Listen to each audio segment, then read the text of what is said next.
It began with something ordinary. A quiet Thursday evening in a quiet neighborhood.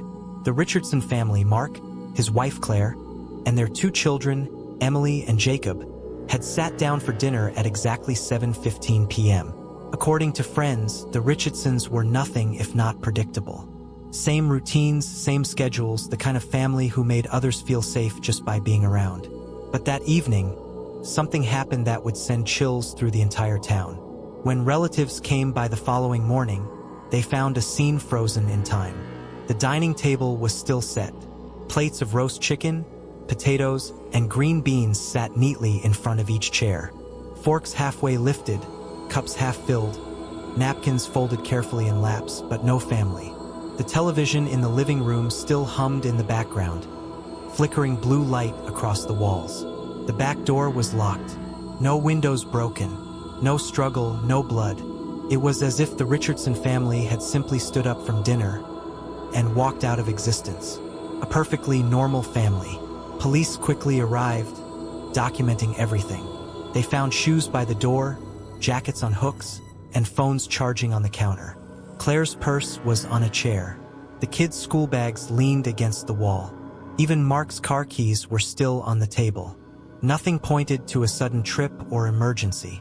In fact, investigators noted the strangest detail of all. The food was still warm when neighbors first entered the house. That meant the family had disappeared just minutes after serving dinner.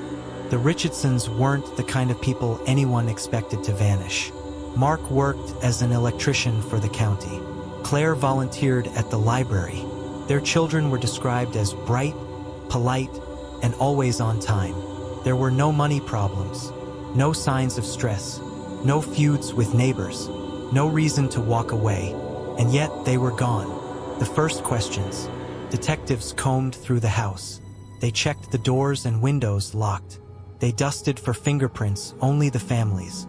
The yard showed no footprints, no tire marks, no forced entry. It was a mystery wrapped in silence. As word spread, the neighborhood swarmed with unease. How could 4 people disappear without a trace? Parents pulled their children inside, locking doors they had never bothered to lock before. Rumors spread like wildfire. Some whispered about a home invasion gone wrong. Others muttered about a cult. A few even suggested something supernatural, the house itself swallowing them whole. But then came a twist no one expected. The neighbor's story. On the very night the Richardsons supposedly disappeared, multiple neighbors swore they had seen them alive. One woman claimed she saw Mark mowing the lawn just before sunset, even though investigators confirmed the grass had been cut days earlier.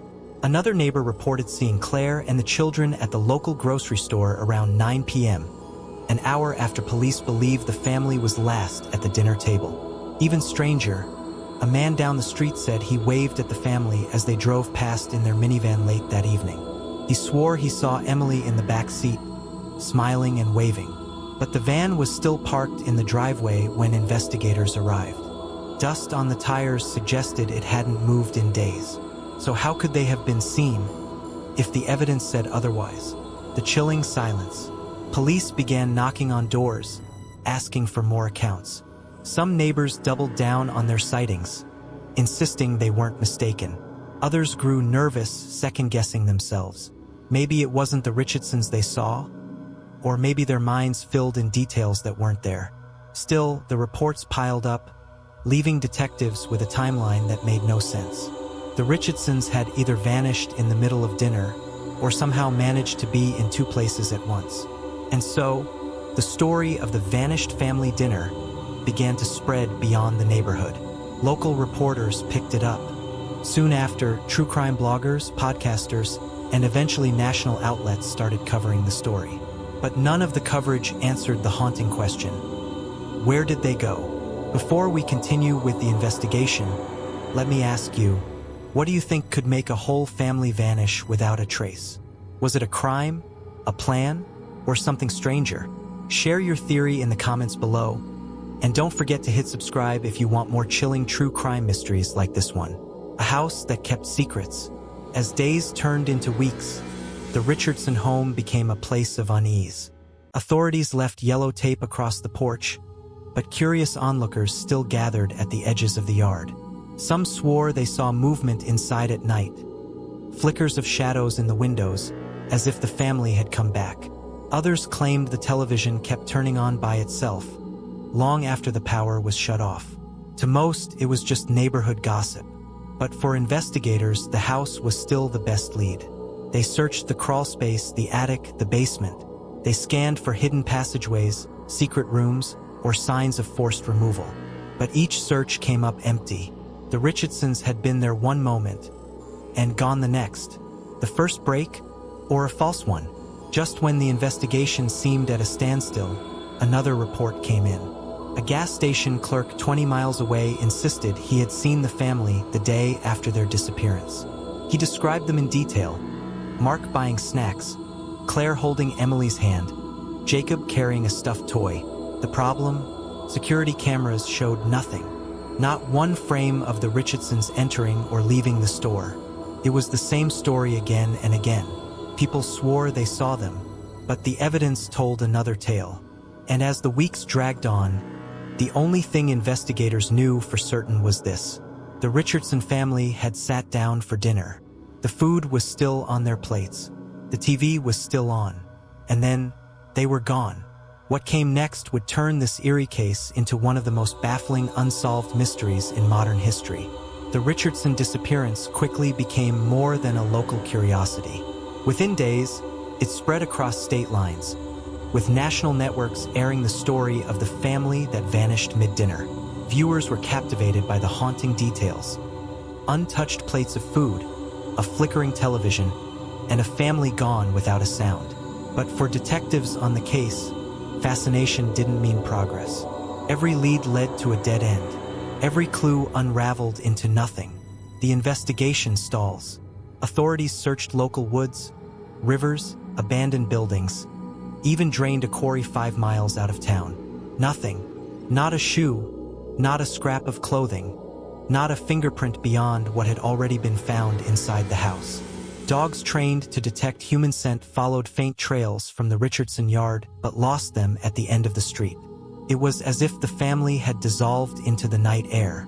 Detective Harris, who led the case, admitted in an interview years later, "I've worked homicides, kidnappings, you name it, but never in my life have I seen a case where 4 people could disappear this cleanly."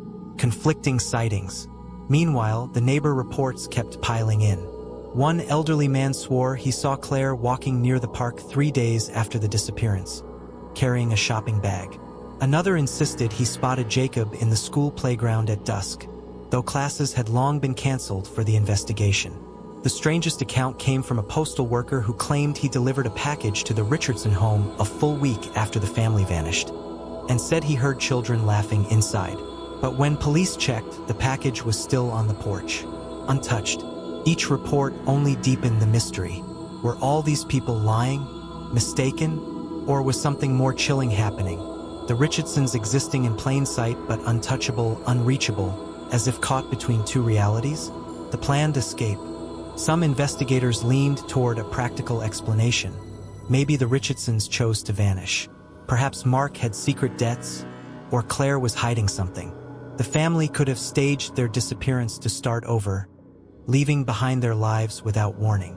But skeptics pointed out the flaws. Why leave phones, wallets, and keys behind? Why vanish mid-dinner with hot food still steaming on the plates? Why not pack clothes or take the family car? And if they had run away, why would neighbors keep spotting them in the same town they supposedly escaped from? Foul play. Others suspected foul play. Someone close to the family, maybe even someone they trusted, lured them away. But again, there was no evidence. No forced entry. No signs of violence. No ransom notes, no confessions, no trail of money changing hands. If someone had taken the Richardsons, they had done so with surgical precision, leaving no trace behind. And that left only one conclusion. If this was a crime, it was one of the most carefully executed in history. Something stranger. The third theory, whispered at first but later shouted across online forums, was something stranger. The Richardson house, locals said, had a history. Decades earlier, another family had lived there, and they too had left suddenly, abandoning furniture, clothes, and personal belongings. The story had faded into rumor until now. Some suggested the house was cursed. Others claimed it sat on a ley line, a place where the barrier between worlds was thin. A few even proposed the family had slipped through time itself, caught in some glitch of reality. Skeptics dismissed it as superstition. But the eerie details, the TV that flickered on at night, the shadows spotted moving in empty rooms, kept the legend alive. The house abandoned. Months passed, then years. The Richardson home remained empty, slowly falling into disrepair. Windows cracked, paint peeled, the lawn grew wild. Police eventually released the home back to the surviving relatives, but none wanted to live there. Some wouldn't even step inside. The dining table, still photographed and preserved in evidence logs, became the most haunting reminder. Plates of food, half-eaten, left behind like a ghostly snapshot of a life interrupted. And so the house stood as it had been left, a shrine to a mystery no one could solve. The last sightings. Even as the years dragged on, reports of sightings didn't stop. A trucker claimed he saw the Richardson minivan on the interstate in another state, but its plates were never found in the system. A woman said she sat next to Claire on a train, only for the woman to vanish at the next stop. Perhaps the most unsettling account came from a teenager who swore she met Emily, now older, at a carnival. The girl introduced herself as Emily Richardson, then disappeared into the crowd before the teen could say more. Police dismissed most of these as mistaken identity, but online communities clung to them, piecing together timelines, maps, and wild theories. Some claimed the family lived among us still, hidden in plain sight. Others insisted they had been erased, their lives snuffed out in ways we could never comprehend. A mystery without end. Today, the Richardson case remains unsolved. No bodies, no evidence, no closure. For some, it's the ultimate unsolved disappearance. A reminder that even in safe neighborhoods, the unthinkable can happen.